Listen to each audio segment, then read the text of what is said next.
네, 오늘은 정치적 불확실성이 해소된 날입니다. 다만 불안감은 여전히 있습니다. 관련된 사안 오늘 함께 이야기 나눠볼 텐데요. 숭실대 금융경제학과의 신동준 교수 모시고 이야기 나눠보도록 하겠습니다. 안녕하십니까? 네, 안녕하세요. 네, 또 대한민국의 경제 분야를 공부하고 연구하시는 교수님으로서 네. 오늘의 탄핵 선고 어떻게 보셨습니까?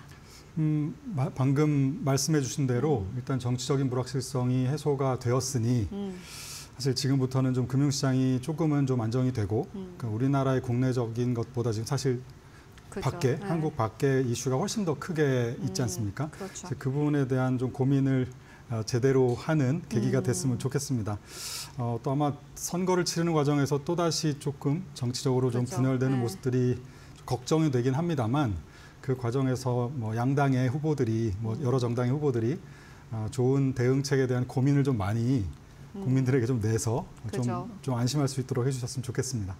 네, 대한민국이 어찌됐든 네. 더 나은 방향으로 갈 수 있기를 저희 모두 아마 국민 모두가 염원하고 있는 부분이 아닐까 하는 생각이 들고요.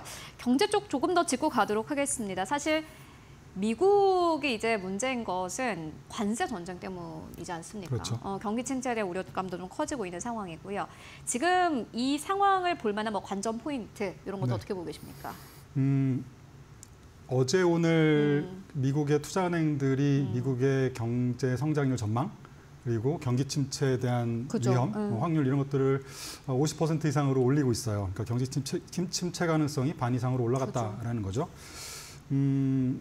보편 관세에다가 추가 관세까지 지금 상호 관세까지 더해졌기 때문에 굉장히 경기 침체에 대한 리스크가 가장 커졌다는 게 지금 지난 한 2, 3일 전하고 되게 차이가 큰 부분입니다.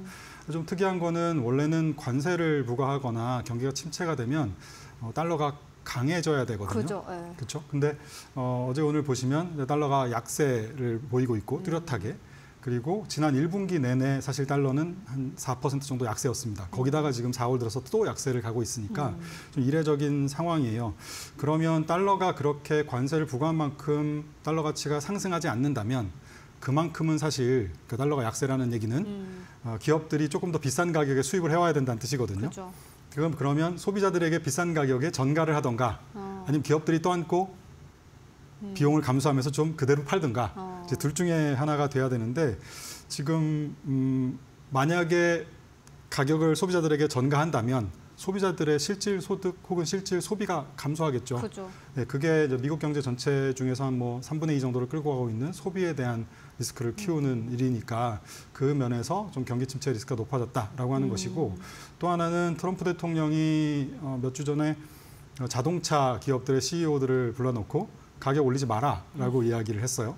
그러면 그 얘기는 가격을 올리지 않으려면 결국 기업들이 그 부담을 다 떠안아야 합니다. 그러면 마진을 줄 테니까 당연히 투자와 고용을 줄이겠죠. 간밤에 발표된 미국의 해고 발표를 보면 작년 이맘때보다 200%가 늘었잖아요.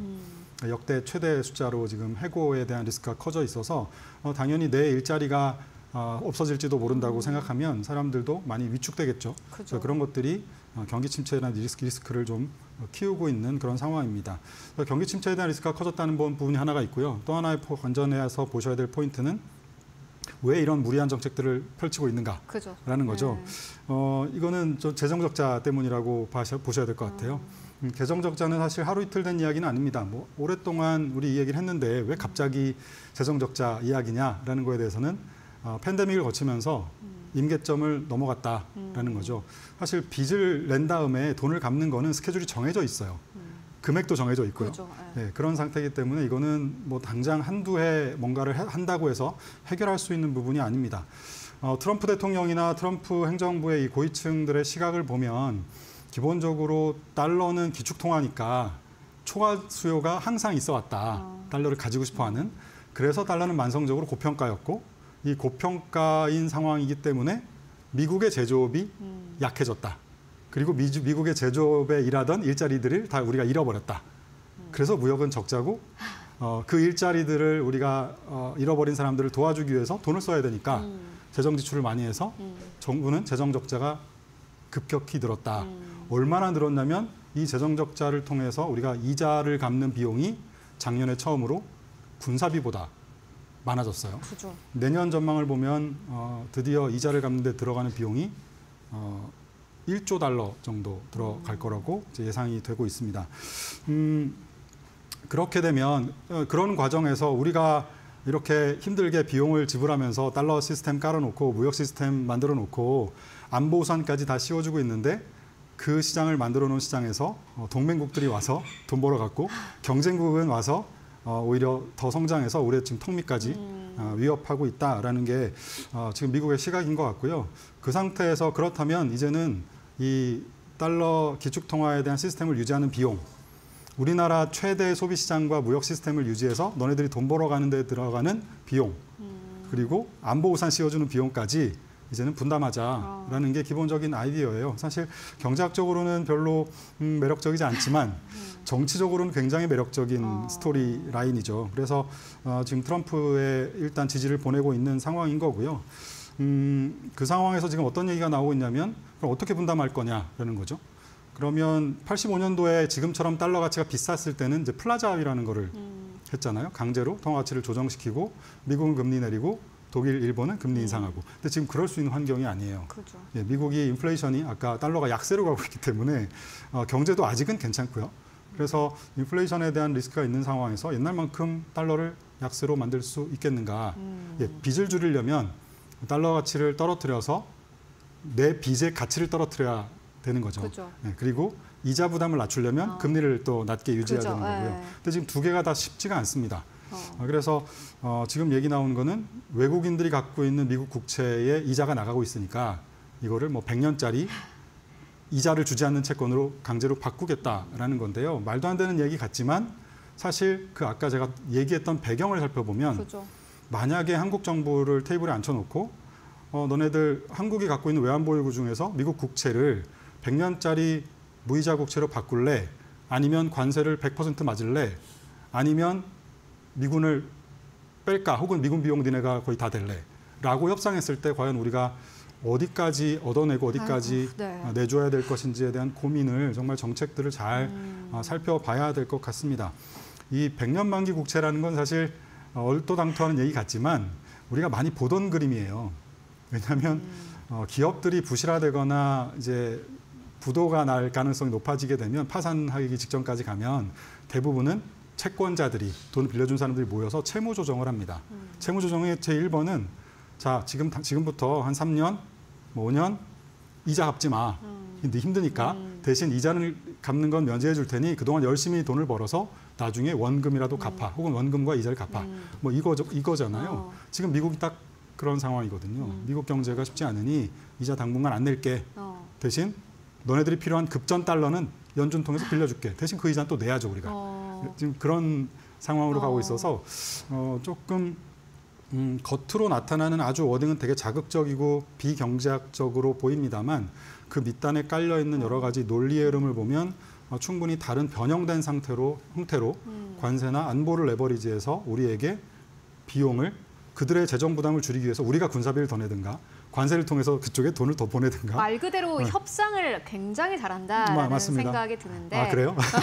근데 이제 물론 한국 네. 입장에서는 네. 사실 지금 하는 이야기가 이게 맞나 네. 싶을 정도로 사실 그래서 눈을 의심하게 되는 그러한 멘트가 많이 나오긴 합니다만은 네. 근데 지금 많은 투자자분들이 또 궁금해하고 계신 게 네. 그럼 이런 달러 약세가 네. 1분기에도 지속이 됐고 미국 네. 예외주의가 이제 무너진 것도 1분기였는데 이런 게 이어질까 하는 네. 궁금증 가지고 계시거든요. 2분기뿐만 아니라 제 생각에는 이미 정점은 찍은 게 아닌가 싶고요. 그래요? 네. 예를 들어서 지금 아까 말씀드린 대로 미국 국채를 갖고 있는 투자자들은 떨고 있을 거예요. 어떤 형태로든 나에게 이 비용을 깎으려고 들겠구나.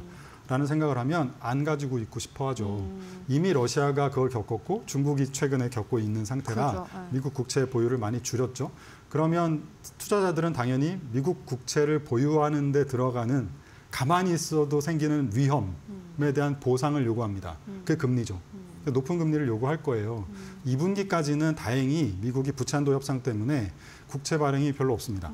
그래서 금리가 지금 일단 경기 침체에 대한 리스크가 갑자기 커졌으니까 금리가 좀 안정되고 있지만 아마 3분기 넘어가면서 침체에 대한 위험이 좀 더 높아지고 발행이 부채한도 협상 타결되면서 발행이 시작되면 아마 국채 금리를 많이 공급을 하게 될 텐데 그때 누가 그거를 받아갈 것이냐. 그죠. 그게 네, 문제죠. 예, 그러면 금리가 상당히 높아질 리스크가 있고 그러면 미국의 아까 처음에 재정 적자에 들어가는 이자, 비용 이런 것들이 쉽지 않아지는 거죠. 그리고 그렇게 달러를 덜 쓰게 되면 당연히 달러 패권이라는 게 달러 기축 통화 시스템이라는 게 이게 만만치 않아집니다. 미국이 알면서 얘기 안 하고 있는 걸 텐데요. 당연히 미국의 경상수지 적자가 GDP 대비 한 3%에서 4% 정도 돼요. 그럼 그 얘기는 경제학적으로 무역에서 적자가 나면 당연히 그만큼 돈이 들어갑니다. 그래서 국제 수지가 균형을 이루는 거잖아요. 그래서 지금 미국으로 들어가는 중장기 채권 자금, 주식 자금을 합쳐보면 작년 한 해만 1조 2천억 달러 정도가 들어갔거든요. 중장기 자금이에요. 단기 자금 말고요. 그러면 정확하게 GDP의 4% 정도 됩니다. 그러니까 그만큼 딱 상쇄가 되는 거죠. 근데 만약에 이거를 무역 적자를 줄인다, 혹은 지금처럼 달러를 보유하고 있는 비용을 늘린다, 그러면 당연히 미국으로 들어오는 다른 금융시장의 자금들이 줄겠죠. 그중에 아까 국채 자금이 굉장히 중요한 포인트입니다. 작년에 들어왔던 1조 2천억 달러 중에서 주식으로 들어온 건 한 3천억 달러 정도밖에 안 되기 때문에 나머지는 다 중장기 국채, 공사채 뭐 이런 것들이에요. 그래서 그 부분에 대한 수요가 줄었을 때 달러에 대한 여러 가지 위험이 높아질 리스크가 있다. 전통적으로 사실 달러 약세는 한국을 포함해서 주변국들에게 좋은 이벤트입니다. 그죠. 네.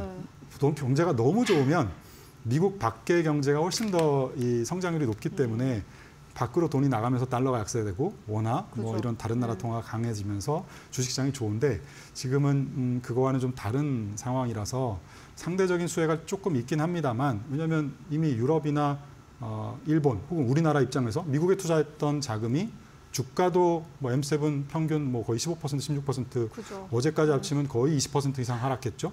달러 가치가 지금 한 6% 정도 하락했기 때문에 합쳐보면 거의 한 4분의 1 정도가 손실이란 말이에요. 그러면 자금을 일단은 뺄 가능성이 그죠. 있지 않겠습니까? 그래서 그런 자금들이 이제 미국에서 빠져나가게 되면 외국인 자금은 아직은 작년 11월부터 국채 자금이 지금 약간씩 빠지고 있는 정도고 네. 주식은 좀 조용한 상태고요. 지금 1월 달까지밖에 데이터가 안 나왔으니까 아마 3월 데이터 보면 좀 다를 것 같긴 해요. 네. 그런데 미국의 거주자들의 자금은 2023년도 비해서 작년이 꽤 많이 빠져나가고 있다. 해외로. 그러면은 이러한 상황 속에서 지금 이제 많은 분들이 궁금해하고 계실 게 마지막 질문입니다만은 네. 앞으로 투자 전략 네. 어떻게 좀 짧게 한번 들어볼까요? 그동안에는 사실 미국이 압도적으로 좋았고 기다리면 벌 거라는 확신이 있었습니다. 맞습니다. 왜냐하면 AI라든가 기술력에 대한 압도적인 헤게모니를 갖고 있다고 생각했으니까요. 미국이. 그게 이제 독점력에 대해서 우리가 상당히 높은 밸류를 그죠. 주잖아요. 주식시장에서는. 근데 그 부분이 딥시크가 딱 등장하고 나서부터 이제 흔들리는 거죠. 이게 진짜 미국만 할 수 있는 거 맞을까? 저 칩이 없어도 딥시크 같은 것들이 나오고 그걸 응용해서 또 다른 것들이 나오니까 그러면서 이제 우리나라 코스피의 기업들도 조금씩 희망을 갖게 되는 측면도 있었잖아요. 그래서 지금은 어떤 특정한 압도적인 헤게모니, 독점력을 가진 국가, 시장, 섹터들을 고르기는 만만치 않아 보입니다. 어렵다. 네, 그러면 사실 뭐 늘 교과서적인 이야기입니다만 지금 어느 때보다 포트폴리오 투자, 다변화한 투자가 좀 필요한 영역이라고 보고요. 금이나 비트코인도 그런 의미에서는 좀 의미가 있는 분산 투자의 방법이라고 생각을 합니다. 네. 네. 늘 클리셰하지만 분산 투자는 늘 중요하다라는 생각이 듭니다. 지금까지 신동준 교수와 함께 이야기 나눠봤습니다. 교수님 고맙습니다. 네, 고맙습니다.